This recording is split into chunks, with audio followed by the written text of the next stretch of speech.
¿Se me oye? Pues soy Josian y os voy a hablar de una herramienta que estoy desarrollando ahora mismo. Todavía está en fase de desarrollo. Funciona, encuentra cosas, encuentra vulnerabilidades, fallos reales, pero os iré explicando cómo la he desarrollado, cómo la estoy desarrollando y ya veréis vosotros todo lo que le queda todavía. Vale, herramientas de análisis estático de código. Lo primero, ¿qué son este tipo de herramientas? Son herramientas que se utilizan para buscar o bugs o vulnerabilidades en un software, tengamos este software como un binario o como el código fuente o una mezcla de ambos dos, apartes, quiero decir.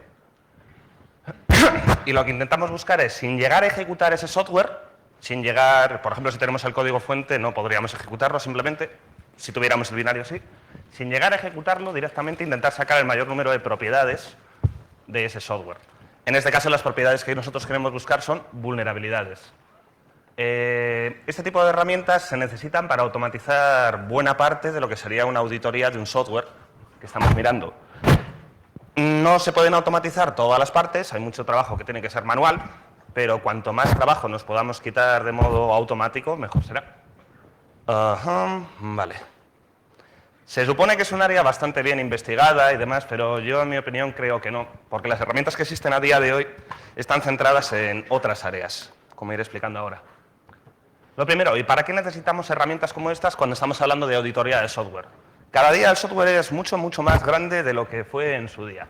Un ejemplo son los códigos fuentes de Firefox, de Google Chrome o los binarios de Office, que son monstruos enormes, inmanejables.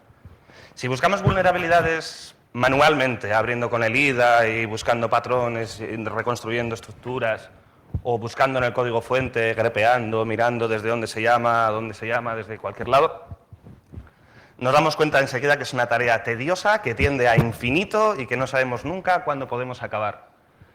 Una de las técnicas que se suele utilizar mucho es el fuzzing. Yo personalmente la utilizo mucho, es muy buena para encontrar vulnerabilidades de corto a medio plazo, pero tampoco creo que sea exactamente una solución. Solución entendiéndolo como esta es la herramienta definitiva y utilizando esta vamos a encontrar el mayor número de vulnerabilidades. No lo creo.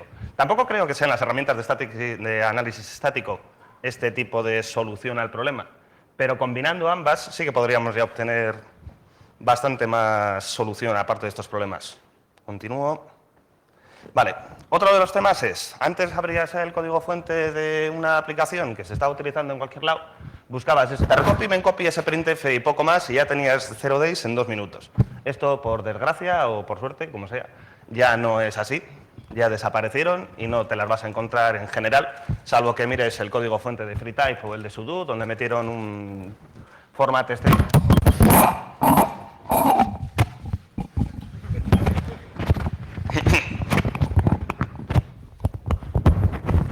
Perdón. Vale. Si estamos mirando, por ejemplo, el código fuente de Apache, que creo que ha metido ahí todo el mundo alguna vez lo ha abierto para decir a ver si encuentro algo, o el de OpenSSH, el de OpenSSL, el de Firefox, el de Google Chrome, son códigos fuentes que son enormes y que mucha gente ha puesto el ojo ahí. Para encontrar vulnerabilidades rápidas, con los típicos patrones que buscábamos antes, no vamos a tener mucha suerte. Lo que necesitamos a día de hoy son herramientas mucho mejores y que entiendan realmente el código, que entiendan realmente el programa, sepan cómo interactúan las funciones, las clases, lo que sea entre ellas.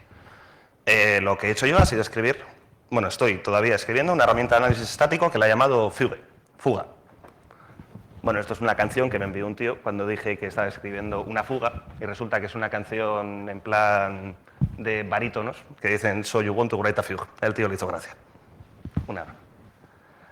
Vale. Exactamente, al menos cuando empecé, ¿para qué quería yo este tipo de herramientas? Lo que buscaba era, uno, yo tengo un código fuente, lo abro o tengo un binario y digo, bueno, ¿y ahora por dónde empiezo?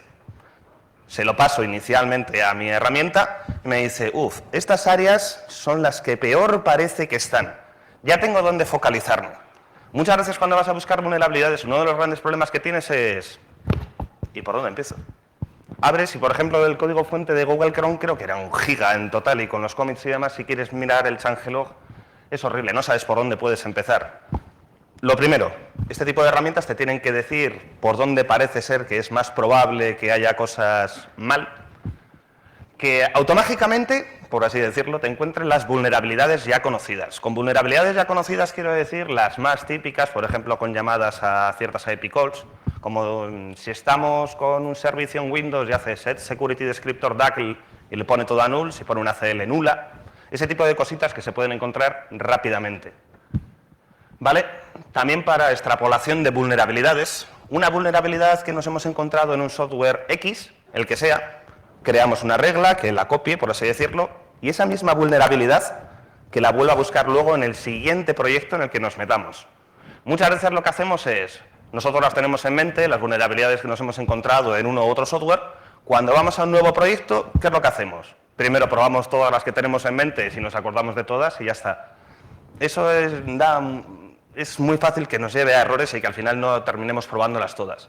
Lo mejor es, escribimos una regla, la dejamos por ahí, y que luego sea la herramienta la que tire todas esas reglas de vulnerabilidades que nosotros ya hemos conocido. Sí. Vale.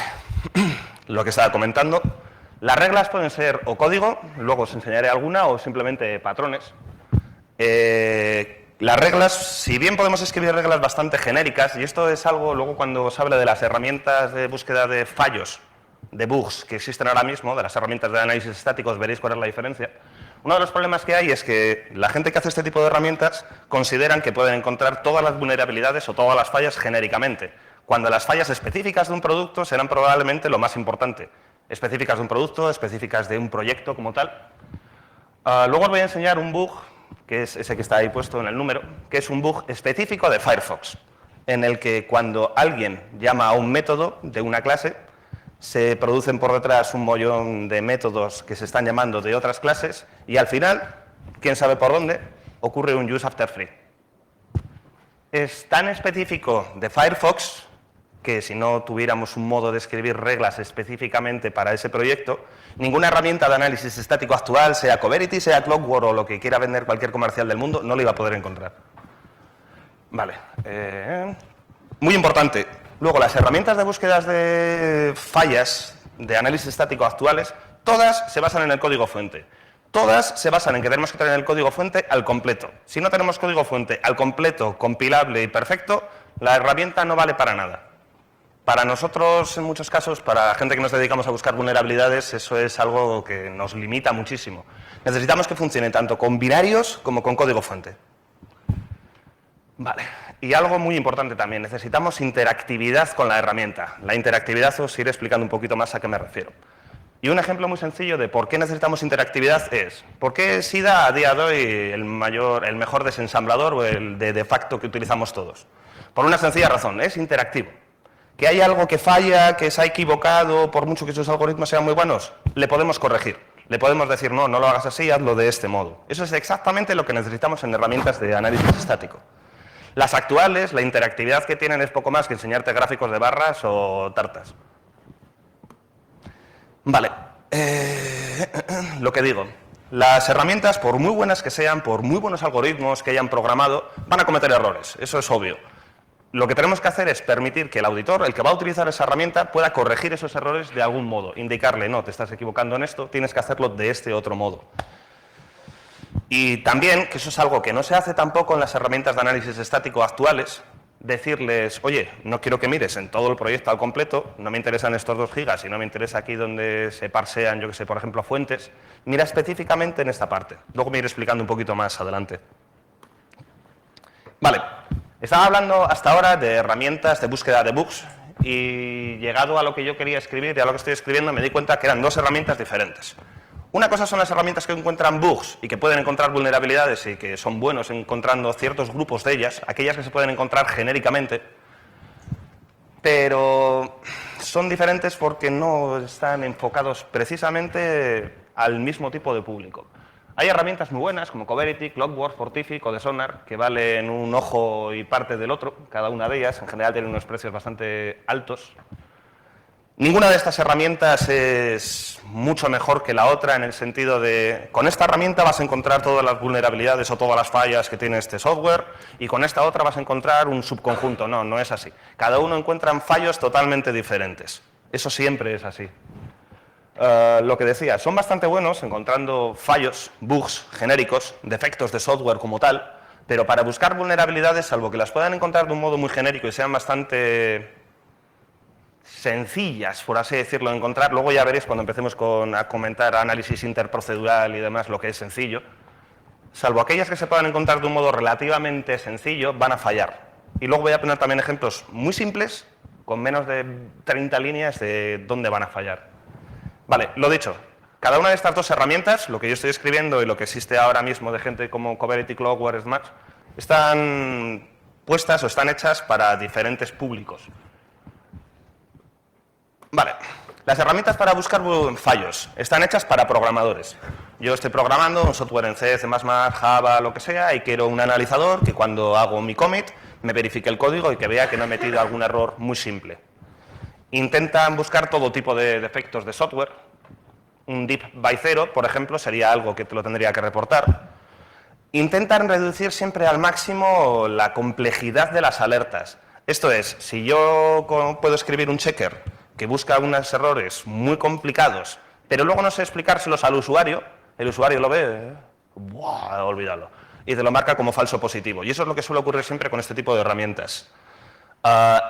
Como eso ya lo saben los fabricantes de este tipo de software, dicen, bueno, pues aunque tengamos checkers que sean muy buenos y que encuentren unas fallas increíbles, si luego no se las puedo explicar o se las tengo que explicar de un modo que generalmente nadie las va a entender, lo que hago es, me los cargo.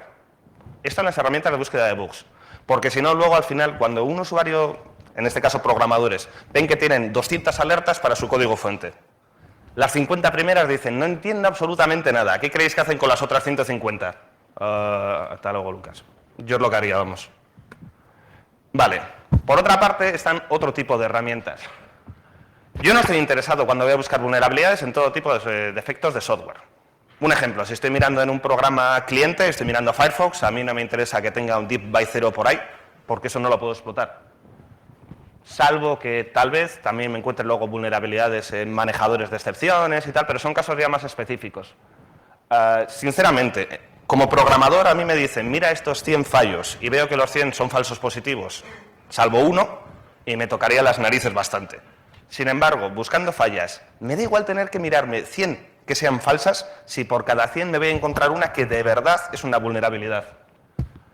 Me da igual aparte que un checker que escriba sea muy complicado y que luego no pueda entender bien las relaciones en un corto plazo y que necesite un día o incluso una semana para entender cómo se puede triggear, ¿cómo digo eso? Bueno, cómo se puede triggear esa vulnerabilidad, porque cuanto más compleja sea, mucho más fácil es que nadie antes la haya encontrado. Vale, y esto es el cómo lo estoy haciendo ahora, los pasos siempre, en mi opinión, que hay que seguir. Lo primero es identificar el código, parsearlo, traducirlo a estructuras internas nuestras. Una vez que lo tenemos traducido, llegar a entenderlo realmente, comprender cómo funciona. Lanzar los checkers. Checkers serán pequeños códigos o muy grandes códigos que se encargarán de, utilizando las relaciones dentro del programa y todas las estructuras internas que hemos creado, buscar fallos. Todos estos fallos mostrárselos al auditor, que el auditor vea qué es correcto, qué no es correcto, dónde se está equivocando, que le pueda decir a la herramienta aquí no es, aquí sí, esto está mal, esto está bien, y volver otra vez desde el principio. Vale. Una herramienta de este tipo tiene que poder encontrar tanto en códigos fuentes de C++, Objective-C, Java, lo que sea, como en binarios. Si no podemos encontrar en binarios, si nos ceñimos exclusivamente en códigos fuentes, esta herramienta va a ser muy limitada. Un ejemplo, ¿cómo podemos mirar Office si no trabajamos en Microsoft? Sencillamente no podríamos. Vale. Vale. Identificar el código, que puede parecer un poco absurdo que lo ponga, no es tan sencillo como parece. Puede ser que tengamos solamente un código fuente parcial de una pequeña parte y que necesite librerías de terceros. Puede ser simplemente que solo tengamos el binario, pero que el desensamblado o el binario esté ofuscado, tengamos que desofuscarlo. Tener un código desensamblado correcto es bastante problemático en algunos casos. ¿Vale? Vale. Uno de los típicos errores. Vale, tengo identificado el código fuente. Vamos a suponer que estamos hablando simplemente de código fuente C++. Parsear el código fuente, crearte un parser o lo que sea, es un problema que ya está solucionado desde hace muchos años, ¿verdad? Va a ser que no. Una cosa es escribir un parser para un compilador nuestro, donde nosotros cogemos un código C, C++, o el lenguaje que nos hemos inventado nosotros, y decimos, esto me parece correcto, lo acepto. Otra cosa es escribir un parser que soporte lo que cualquier compilador del mundo, sea quien sea que lo haya escrito, pueda aceptar. Un ejemplo, el de Visual C es el que más cosas extrañísimas soporta. Podemos meter, por ejemplo, dentro de los precompiled headers, antes de del primer include, le podemos meter ahí lo que queramos. De hecho, podemos meterle un ejecutable, un PE, si nos da la gana. Y va a funcionar. Si nosotros estamos haciendo, como comentaba, un compilador para un programa nuestro, no tenemos ese problema. Aceptamos lo que a nosotros nos parece correcto. Pero como no va a ser así, sino que vamos a tener que coger códigos fuentes que igual se hacen con Watcon, que igual se hacen con Visual C, con GNU-CC, o que se hacen con compiladores que hace 20 años que desaparecieron, pues lo que tenemos que hacer es tragarnos todos esos dialectos y aceptarlo hasta el máximo posible. Seguimos. Vale, ¿para qué necesitamos parsear el código fuente? Con el código fuente parseándolo, lo que vamos a obtener inicialmente es una primera estructura arbórea, que es el AST. Luego explico un poquito más en ello. No me gusta reinventar la rueda, de hecho lo odio, y sinceramente no os recomiendo a vosotros que escribáis un parser para C, C++ o lo que sea. No, de verdad, no lo hagáis porque estáis perdiendo el tiempo y es una tarea que es enorme. Lo mejor, siempre en mi opinión, por supuesto, es que utilicéis un parser que ya exista y que soporte el máximo número de dialectos posibles.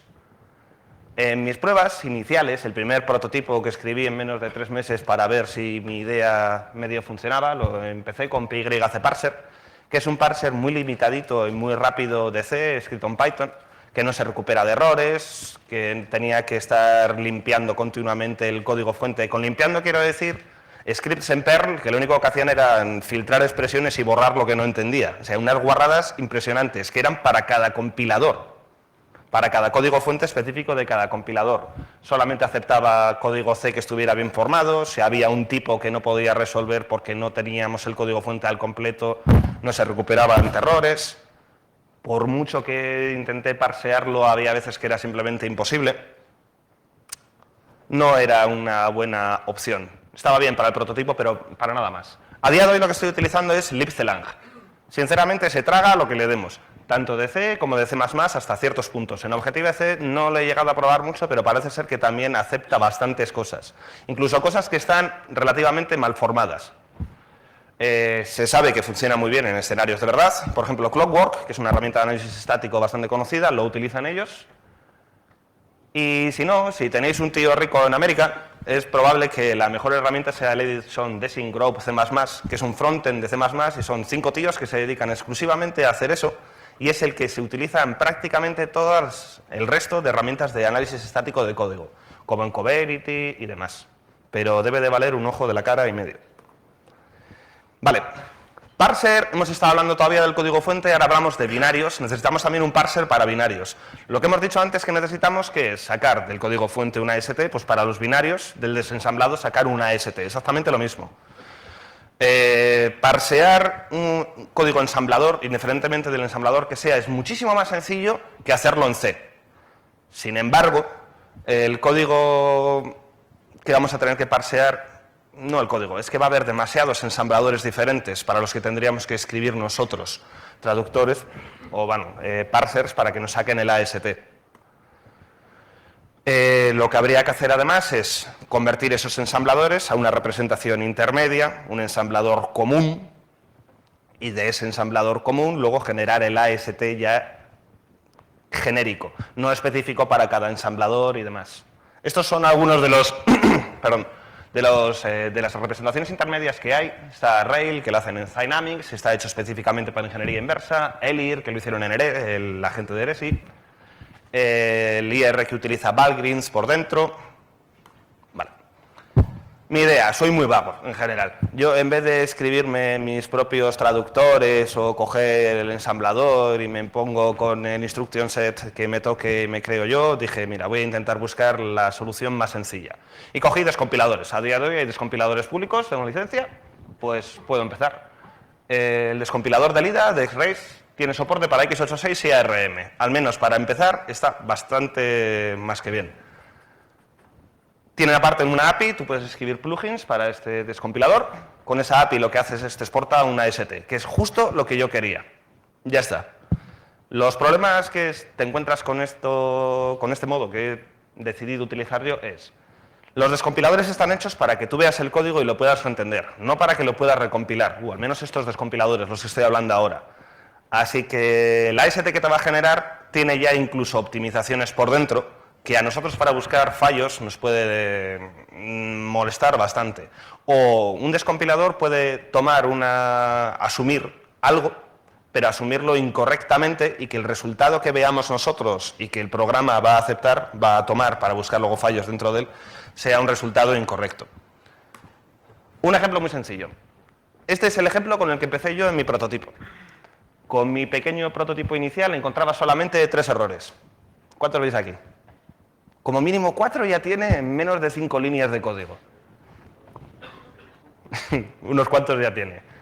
Tenemos, por ejemplo, el strcopy, el acceso a argv de 1 directamente sin mirar el tamaño, tenemos luego una variable no inicializada que se está utilizando, el intx ahí, que lo utiliza para el malloc, luego un format string, tiene un poquito de todo.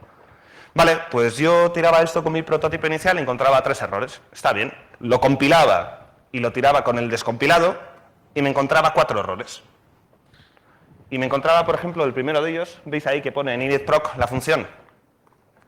El problema es que el descompilador había asumido que esta función devolvía algo. Realmente esta función no estaba devolviendo nada y devolvía lo que hubiera en el stack. Claro, yo eso lo estaba mirando y decía, oye, que me estás devolviendo una variable no inicializada. Baz de compiler assumption. Había asumido algo que a nosotros para ver el código, sinceramente, me da igual ahí, para entender esa función, pero para que el programa busque fallos nos molestaba y mucho. Más ejemplos. ¿Veis aquí el fallo? Aquí a la izquierda. Este fue un fallo, aquí está muy resumido y puesto aquí en el cachito, que estuvo en X11, que era un fallo por el que te podías convertir en root desde hace bastante tiempo y que duró mucho tiempo. Lo primero que hace es verificar que el UID sea diferente de 0 y luego verifica que la dirección de la función getUID sea igual a 0. El compilador lo ve, no te va a saltar un warning ni nada similar, y lo que hace es directamente quita esa condición que sabe que es imposible.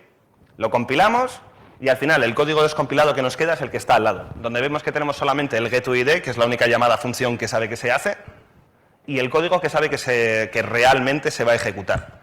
Eso ya os digo, es un fallo real. Es bastante. El problema anterior era fácil de identificar. Este ya empieza a ser bastante más complejo de identificar y de poder solucionarlo. Como ya digo, esto no es un bug del descompilador o que ha asumido algo incorrectamente. En este caso lo que ha ocurrido es que hay una optimización del compilador. Teniendo el código fuente puede ser fácil de identificarlo una vez que lo vemos. Y de hecho, pero esto es una idea que tengo más a futuro, es, una vez que tienes el código fuente, compilarlo e intentar utilizar los dos para buscar el código que se ha eliminado, el código que se ha optimizado y demás. ¿Seguís todavía todos sin dormiros? Sigo. Traduciendo el código. Una vez que ya tenemos el AST, indiferentemente de cómo sea. Tenemos el AST, por ejemplo, yo en mi caso, del de compilador de X-Rays, tenemos el AST también de CLang, que nos ha sacado, o el del EDG, o la herramienta que sea. Lo primero, ¿qué es el AST? Yo os dejo aquí puesta la definición de Wikipedia, que es bastante mejor que la mía. Básicamente es una estructura arbórea, donde lo que se explica, lo que muestra esa estructura, es el código fuente. Pero es abstracta en el sentido de que no te va a explicar... Lo vamos a ver mejor aquí en el grafo. Bueno, da igual. El ratón se ve... Sí, de sobra. Vale, esto es un ejemplo de AST. Aquí tenemos un código fuente, while b diferente de 0, return a, dentro del while todo lo que tenemos. El AST comenzará con un nodo inicial, que es el que se va a abrir en las diferentes ramas, en las diferentes instrucciones que se va a ejecutar. Aquí tenemos el while, aquí tenemos el return. El while se abre en una comparación con las variables que entran. Esto es un AST. Aquí, como vemos, no está explicando nada más que la sintaxis. No tenemos nada más todavía. 30 minutos. Vale, traduciendo. Lo dicho, tanto CLang como X-Rays nos van a dar una AST totalmente diferente. Lo que tenemos que hacer es, con esos ASTs, que ya hemos explicado un poquito a grosso modo qué es lo que son, traducirlos a otro AST nuestro intermedio para no tener que estar lidiando con diferentes. No es difícil, pero tienes que tener en cuenta todas las idiosincrasias de cada uno de ellos. Vale, ya lo tenemos. tenemos el AST. Y este suele ser un fallo bastante común cuando se está empezando, yo mismo lo tuve, que decía, pues ahora con el AST ya empiezo a escribir herramientillas para buscar vulnerabilidades y ya todo listo, ¿verdad? Pues no. Estamos utilizando la estructura que no es. Los ASTs son buenos para muchas tareas, pero no específicamente para buscar fallas. Los ASTs pueden ser bastante buenos para obligar a utilizar unas guías de programación, para decir cómo tiene que estar alineado el código, demás, para indentar el código fuente, para escribir traductores de códigos fuente de un lenguaje a otro, que para eso se utiliza mucho, tal vez para extrapolar vulnerabilidades, haciendo, por ejemplo, graph matching. Hemos visto que los ASTs son grafos, cogemos una parte del grafo donde sabemos que hay una vulnerabilidad, la copiamos y luego intentamos comparar, buscar esa misma estructura de grafo en otros programas que vamos a mirar mañana, teóricamente. Vale. En el AST realmente nosotros lo que tenemos... Vale. Con el AST nosotros únicamente lo que tenemos es explicada la sintaxis del código fuente, pero no sabemos nada, no sabemos las relaciones que hay dentro del programa, no sabemos las funciones, cómo se llaman a cuál, dentro de cada una de las funciones no tenemos los grafos de flujo. Eso es todo lo que tenemos que construir nosotros y eso es lo correcto después de que ya tenemos el AST. Como mínimo vamos a necesitar el call graph. El call graph será el grafo en el que se muestren todas las funciones dentro del programa, cómo se relacionan entre ellas, desde la función main, llamo una función X, que esa función X llama printf, y el control flow graph. El control flow graph, si vuelvo para atrás, creo que no, todavía no lo tengo, luego lo muestro. ¿Me he pasado? No. Está bien. El control flow graph sería el grafo de control de flujo de dentro de una función, de cómo hago if se cumple una condición, me voy a un bloque o me voy a otro, a bloques básicos. Vale. Más cosas que vamos a necesitar. He dicho primero el control flow graph y el call graph. Vamos a necesitar también algo, el super control flow graph, que es... El call graph hemos dicho que es el grafo de llamadas de funciones dentro del programa. El super control flow graph sería todos los pequeños control flow graphs de cada función, meterlos dentro del call graph y poner todas sus relaciones de basic blocks dentro de todas las funciones que hay en ese programa. Como comprenderéis, esos grafos son bastante pequeñitos. Son muy difíciles de crear, sobre todo si se quiere hacer en un tiempo rápido. Estas herramientas, el mayor problema que tienen siempre es que tardan una barbaridad. ¿Vale? Si este grafo tardamos mucho tiempo en construirlo, tenemos otro que es todavía peor, que es el grafo de dependencias de datos. Nosotros llamamos a la función main, pasamos datos con argv. Esos datos de argv se pasan a una función A, que esa función A lo mete en una estructura y pasa la estructura a una función B, a una función C, a una función D, así las funciones que sean. El grafo de dependencia de datos dice cómo el argv que hemos pasado nosotros inicialmente se mueve por todo el programa, en qué funciones entra, a qué variables toca, a qué argumentos de qué funciones. Es bastante complicadito de generar, probablemente sea la parte más complicada y es bastante difícil luego ya de manejar una vez que lo tenemos. Continúo. Vale. Sí, es lo que había explicado. Una de las partes que hemos dicho que teníamos que crear era el call graph, el grafo de llamadas. Esta es la parte seguramente más sencilla, tenemos el AST, lo único que tendríamos que hacer es cogemos cada uno de los nodos, visitamos cada uno de ellos y cuando vemos una llamada, un call, lo guardamos. Es un grafo parcial, es incompleto, pero va a estar bastante bien inicialmente. Vale, la siguiente parte que necesitamos, había comentado que eran los grafos de control de flujo de cada una de las funciones. Esta es la definición que os da Wikipedia. Yo creo que como mejor se ve siempre con un grafo como tal. Aquí tenemos el mismo ejemplo de código fuente de antes y tenemos los basic blocks y sus relaciones entre ellas. Vemos que tenemos el punto de entrada a la función, una comparación de b diferente de 0. Si es true, va a otro basic block donde pone if a menor o igual que b. Estas son todas las relaciones. Este es el control flow graph de esta función pequeñita. Vale. Sigo. Digamos ahora que ya entendemos el programa. Sabemos todas las rutas que hay en funciones, es decir, el call graph. Sabemos cómo una función puede llegar a llamar a otra función, por qué funciones tiene que pasar. Sabemos todas las rutas que hay dentro de cada una de las funciones, es decir, hemos construido los grafos de control de flujo de cada una de las funciones. Sabemos cómo una variable x en una función y viaja desde un punto hasta otro, el grafo de dependencia de datos que estaba comentando. El siguiente paso que necesitamos, todavía necesitamos mucho más, ya veis que estas herramientas no son precisamente sencillitas de escribir en general, es convertir el código del AST de cada uno de los basic blocks, de cada uno de los grafos de control de flujo, a una estructura interna que sea más sencilla de analizar que un árbol, que un AST. Los ASTs, incluso para las cosas más básicas, más pequeñitas, son bastante complicados. Y estar analizando siempre ASTs es demasiado engorroso. Un ejemplo, ahí tenéis signes int u, un casting float x por y más func. Es una expresión que es relativamente pequeña. Bueno, el árbol que tendría la referencia de una declaración de una variable, la asignación, el casting, referencia a una variable, un operador binario. Se hacen demasiado grandes y esto es una instrucción bastante pequeñita. Lo que se suele hacer siempre es traducirlo a una representación intermedia que es el Three Address Code o SSA, Static Single Assignment Form.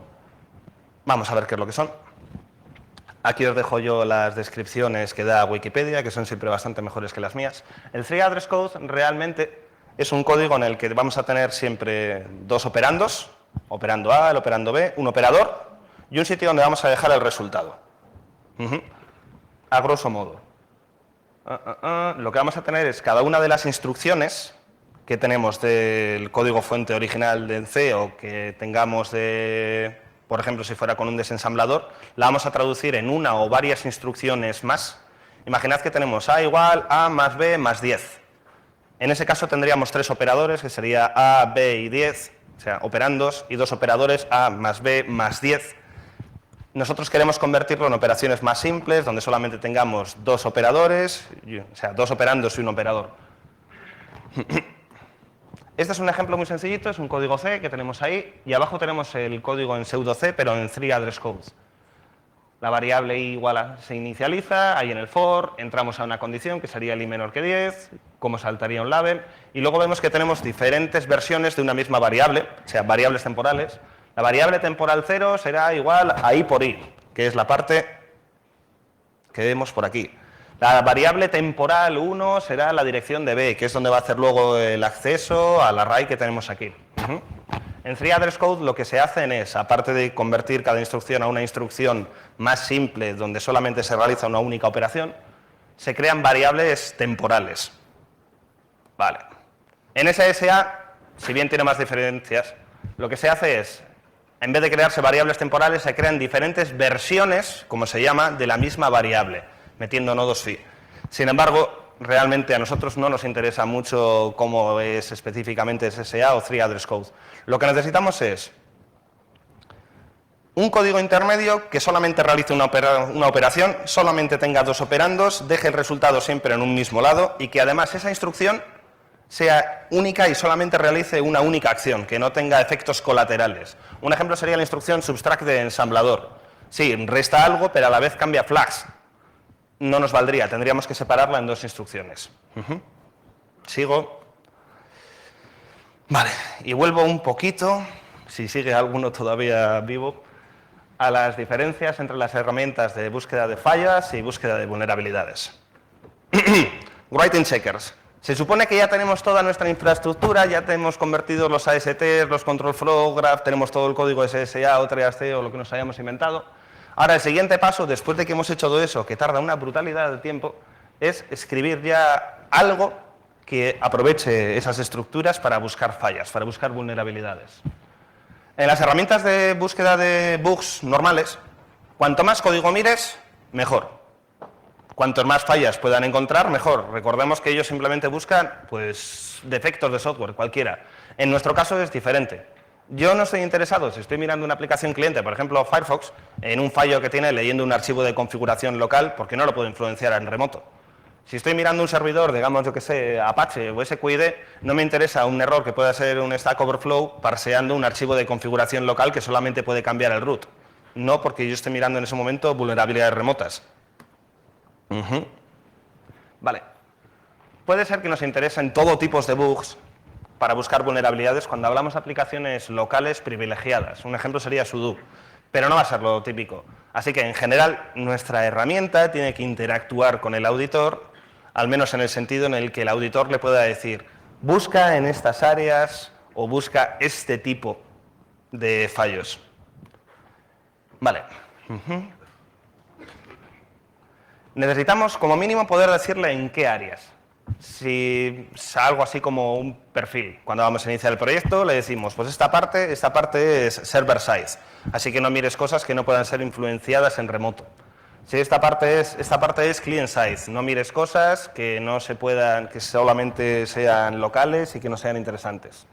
Lo mismo que he dicho antes, la interactividad con este tipo de herramientas es fundamental. Si no se tiene, si es una herramienta en batch que lo hace todo automáticamente, va a fallar siempre, por mucho que nos dé algunos resultados.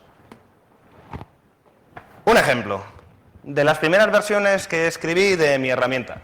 Cogí Evince. Evince es un lector de documentos bastante conocido, que lee PDFs, DVIs y más cosas, y empecé a tirarlo a ver qué encontraba. Me salió una vulnerabilidad, bueno, un fallo más bien, bastante divertido. ¿Veis el fallo? Bueno, el fallo está ahí. Calcula un tamaño máximo entre 63 y n. N, veis que tiene arriba la llamada AMSGget. N lo lee de un archivo, que es un archivo de fuentes. Y el brillante programador no se dio cuenta y luego se utiliza como el tamaño para una copia, un main copy. InfoFamily tiene tamaño 64. El programador no se dio cuenta y resulta que lo que está haciendo es lo contrario. En vez de poner min, el tamaño mínimo, cogió al máximo. Brillante. Simplemente no sé cómo metió eso, la verdad. Un error muy gordo. En vez de utilizar min para calcular el tamaño mínimo para la copia, pone máximo. Sin embargo, no podemos crear un DVI en el que le metamos una fuente incrustada. Va a utilizar las fuentes que tenga dentro de su propia máquina, en local. No es como un PDF donde puedo incrustar una fuente. Así que sí, ha encontrado un fallo, muy divertido, lo que querramos, pero no es una vulnerabilidad y no nos vale de nada. La herramienta que hemos hecho o la herramienta que estamos utilizando ha perdido muchísimo tiempo, porque estas herramientas son lentas siempre, buscando fallas en áreas que no nos interesaba para nada. Lo que comentaba, hace falta meterle algún tipo de interactividad. Vale, para esto, algunas de las cosas que estoy haciendo son, el auditor tiene que poder decirle, lo primero, por ejemplo, imaginemos un programa que es un servidor. Empieza a buscar fallos solamente desde las funciones que tú sabes que ya llaman a RecQVData, es decir, desde aquellas funciones que reciben datos desde un socket, y desde ahí en adelante. Y es más, tenemos que poder decirle a la propia herramienta, pero no busques desde ahí en adelante cualquier cosa. Busca desde ahí en adelante lo que me venga de este buffer y controlo este argumento y este otro no lo controlo. ¿Por qué? Porque si no, lo mismo, vamos a estar yendo por rutas que nosotros no podemos influenciar remotamente, donde puede ser que encuentre fallos, pero que son fallos que a nosotros no nos van a importar lo más mínimo porque no van a causar vulnerabilidades. El ejemplo es el de Evince, el ejemplo más facilito. Vale. Otro ejemplo también de, por ejemplo, de herramientas actuales de análisis estático de código que van a fallar pero muy fácilmente, y todas las actuales. Tenemos que poder decirle también qué hace una función externa, indicarle, poder decirle al auditor que pueda marcar, y esta función que se llama como se llame, lo que hace es reserva memoria, o libera memoria, o copia datos, o es una cadena de formato. Si no le podemos permitir hacer eso al auditor, no va a encontrar muchísimas fallas que son de otro modo obvias, leyendo el código fuente un humano, pero que la herramienta no va a tener modos de resolverlas. En las conferencias de Infiltrate 2011, que las organiza Nimutisaic en Miami, Halvar Flake mostró un ejemplo bastante complicado, a mi forma de ver, de cosas que una herramienta de análisis estático actual, con herramientas actuales se refería a lo que ahora mismo se vende, Coverity, Clockwork, Goana, no podían manejar por el control de estados. Es un fallo un poquito complicadito, pero bueno, yo os lo muestro. El fallo, la verdad, es que era muy complicado, son muchos estados los que tienen que controlar, son punteros dentro al mismo buffer, varios punteros. Y a mí se me ocurrió que hay ejemplos todavía más sencillos. Y es un ejemplo real de una aplicación que estaba mirando yo. Lo que hace es carga una librería, resuelve una función dinámicamente de esa librería, la llama y obtiene un puntero a una tabla de funciones. Claro, la herramienta estática a la que yo se le pase, Lo único que va a analizar es el código fuente de este binario. Va a ver que hago funcs, mystrcopy, lo que sea, pero él no sabe esa herramienta estática que es mystrcopy. Esto lo podéis probar con Fortify, con CodeSonar, con Clockwork, con Coverity, con el que os dé la real gana, que no funciona con ninguno. Si no tenemos herramientas donde le podamos indicar cómo funciona o qué es lo que hace cada una de las funciones, cada uno de los métodos, no vamos a encontrarlas jamás. Y veis que es un código muy sencillito, que se lee muy rápido y que tenemos 3 fallos ya. Vale, más problemas. Hay 2 tipos de checkers. Checkers, recordamos, son lo que, una vez que ya tenemos toda la infraestructura, todas las multitudes de grafos, consumen esos datos para buscar fallos. Los 2 tipos son o intraprocedurales, esa herramienta busca fallos pero exclusivamente dentro de una función, o interprocedurales. Esa herramienta no busca fallos dentro de una función, sino que busca fallos dentro de todas las funciones a la vez, viendo todas las relaciones entre funciones y demás. Bueno, el primer checker que hemos escrito, creo yo, todos de los que hemos empezado, ha sido el de buscar variables no inicializadas.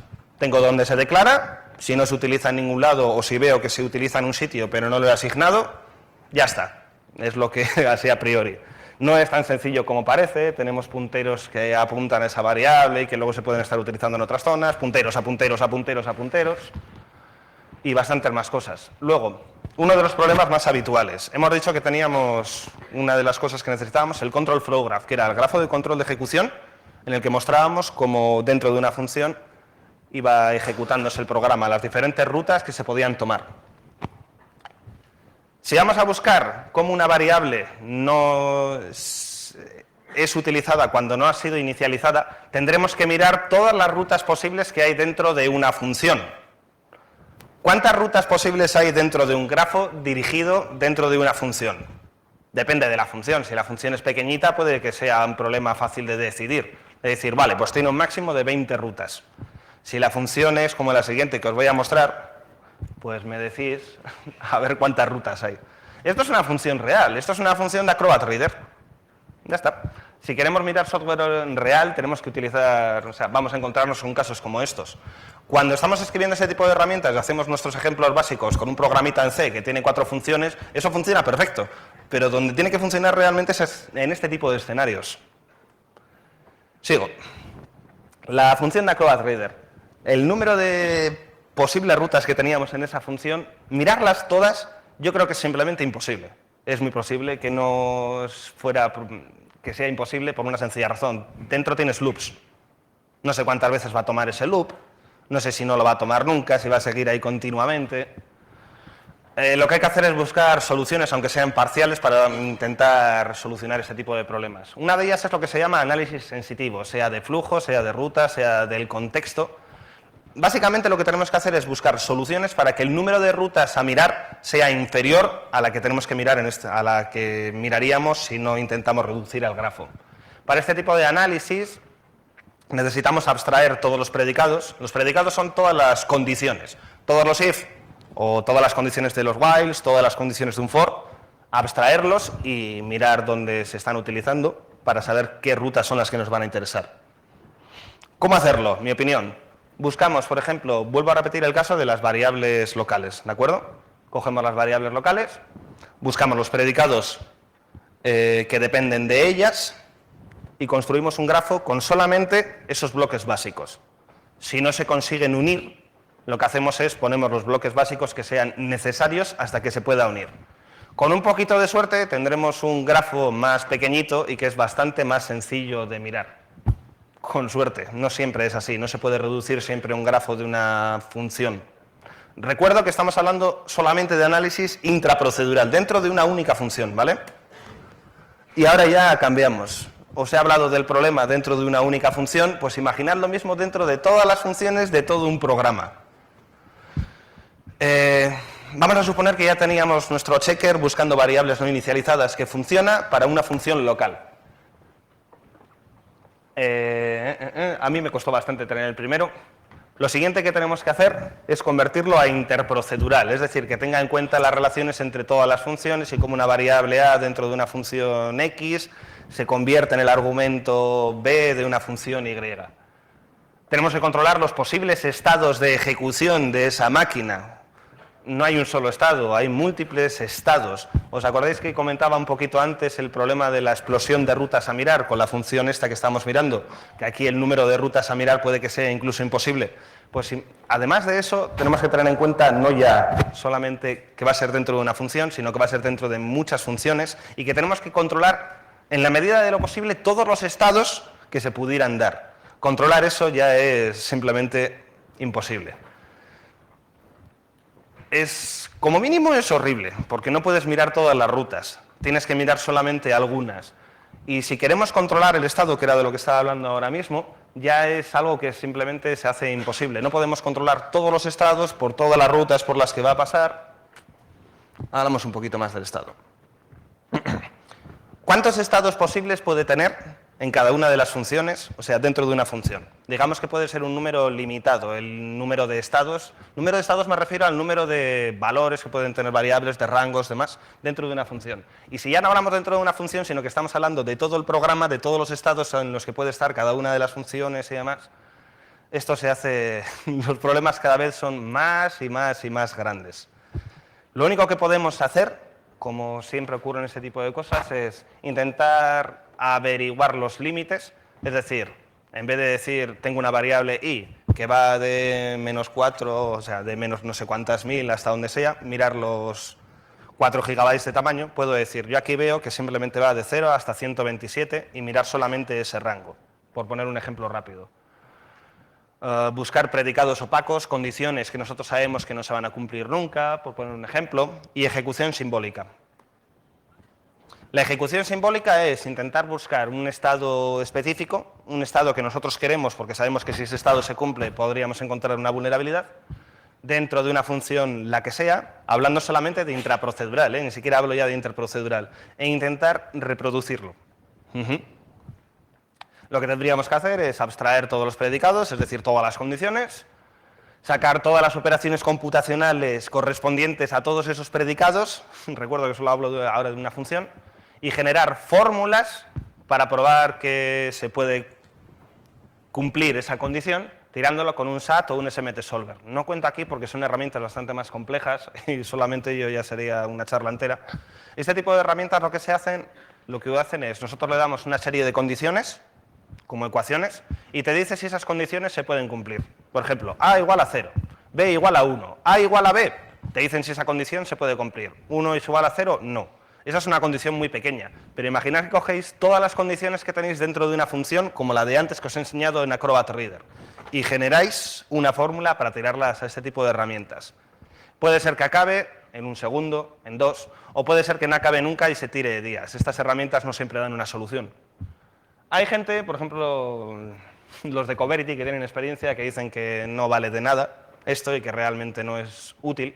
Y hay otra gente, como Goana, es una startup, acaban de empezar hace 4 días, está bastante bien el software que hacen, que dicen que sí que vale y es lo que están utilizando. Sinceramente, yo no lo sé y todavía no he llegado hasta este punto. Lo que sí que sé es que escala muy mal.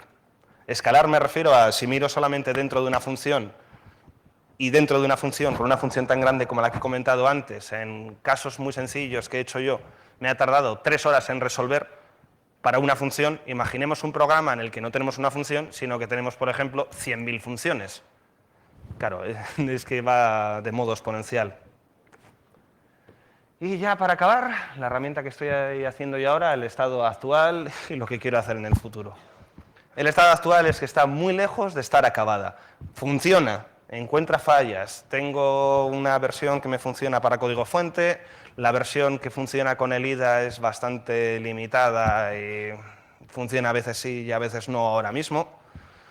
Sinceramente, llevo diciendo desde hace 2 años que iba a tardar 2 años y ahora he cambiado de actitud y ahora lo que digo es que quiero sacar algo en 1 año, porque no sé cuándo voy a terminarla, si la terminaré finalmente. Pero desde el inicio lo que me he dado cuenta es que incluso las versiones más rudimentarias, más básicas, más elementales, encontraban fallas y en muchos casos vulnerabilidades reales. Y esto es todo.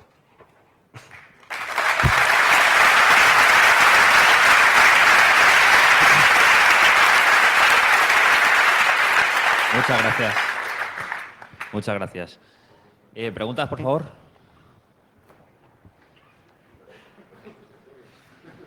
¿Alguien que no se haya dormido? No, yo lo entiendo, que es bastante denso. Bueno, enhorabuena por la charla. Es un tema que personalmente... No te ubico. Aquí. Vale. Y bueno, tengo dos preguntas. La primera es si conoces Veracode, me imagino que sí, Veracode Static. Sí, pero no he probado, ¿eh? Bueno, a ver qué es tu opinión. Y luego siempre te recomiendan que, claro, como bien has dicho antes, una sola herramienta no basta. Siempre hay que comparar más de una y solapando. Incluso algunos recomiendan coger herramientas comerciales y otras que sean open source o abiertas. ¿Tú qué herramienta cogerías así como para recomendar entre comerciales, no comerciales o herramientas en general? ¿De qué dinero dispones? No, sin Me explico. teoría. Lo primero, la última parte de lo que has dicho, de las diferentes herramientas, si es mejor utilizar varias. Sinceramente, sí. Lo mejor, ya he comentado desde el inicio que no hay una herramienta de análisis estático que vaya a encontrar un grupo de fallas y que luego el resto vayan a buscar subgrupos de. No, cada una va a encontrar fallas totalmente diferentes. Puede que una encuentre más y otra encuentre menos. Utilizar varias herramientas de análisis estático de código es muy buena idea porque cada una va a encontrar cosas diferentes, así que vas a encontrar más. Pero es que los precios son de risa. Cuando digo de risa, son de risa en el sentido de que te puede valer $200.000 una herramienta de esas y exclusivamente para analizar un código fuente que tú tienes, un único proyecto. Si lo quieres hacer como una empresa de auditoría que quieres analizar múltiples proyectos continuamente, no te dejan comprar licencias de ese modo. Un ejemplo muy fácil es el de Coverity o Clockwork. Muchos de ellos te llevan allí y te ponen un appliance y te dicen, yo te lo enchufo, yo te lo configuro solamente para este proyecto y ya está. Si puedes utilizar varias herramientas que sí te permitan analizar varios repositorios, muy bien. Pero es que a día de hoy no es posible, al menos con las herramientas comerciales, principalmente por motivos económicos.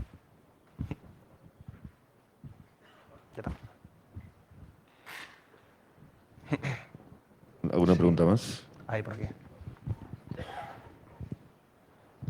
Hola, enhorabuena por la charla, no Gracias. pasa nada. ¿Qué opinión tienes? No sé si probaste de las libros, supongo que probarías unas cuantas antes de ponerte con todo esto. ¿El CPP Check lo probaste? Porque CPP Check y estas herramientas son...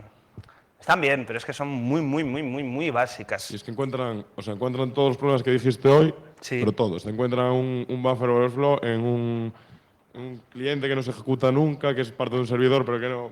Te puedo asegurar no vale que para ese tipo- nada, sí, es imposible casi, vamos. Yo he comentado, yo soy muy vago. Si puedo utilizar algo que ya está y basarme en ello, mejor. Una de las primeras cosas que miré inicialmente fue CPP Check y herramientas como estas. Son tan básicas que no... Van a encontrar cositas, las más básicas que he estado comentando yo, pero no controlan todo lo que deberían de controlar. Sobre todo son totalmente estáticas en el sentido de, este es el código fuente, analiza, saca y no tengo mucho más que rascar de ahí. Están bien para mirar nuestras cositas, pero no son grandes herramientas todavía. Por aquí. Buenas. ¿Has planteado en algún momento dejar el proyecto? Varias veces, sí. Varias veces. Es en serio, o sea. No, es que es en serio. O sea, Muchas veces te encuentras... el retorno de inversión de un proyecto de este tipo, ¿cuál ¿Cuál? es? Inversión. El retorno de inversión, me refiero. Todo el tiempo que has invertido en el proyecto, ¿qué beneficios has obtenido? ¿Compensa? De momento no. De momento. De momento no, espero que a futuro sí. Gracias. Pero, y un ejemplo, siempre pongo el mismo ejemplo. Yo estuve trabajando durante un buen tiempo en X-Rays, la gente que hace LIDAP, y un día hablando con el que era mi jefe, con Ilfa Gilfanov, le pregunté, oye, el descompilador es la hostia y tal, ¿cuánto tiempo tardaste en escribirlo? Hacía así. Dice, pues tardé 5 años. ¿Para qué? Es que lo cogía, me ponía con ello, lo dejaba durante un año, acabé odiándolo, volvía otra vez. A día de hoy le ha reportado beneficios y se ve que es una herramienta que funciona. Me dio un poco de esperanzas porque estaba a punto de dejarlo en ese momento. Bueno, pues muchas gracias.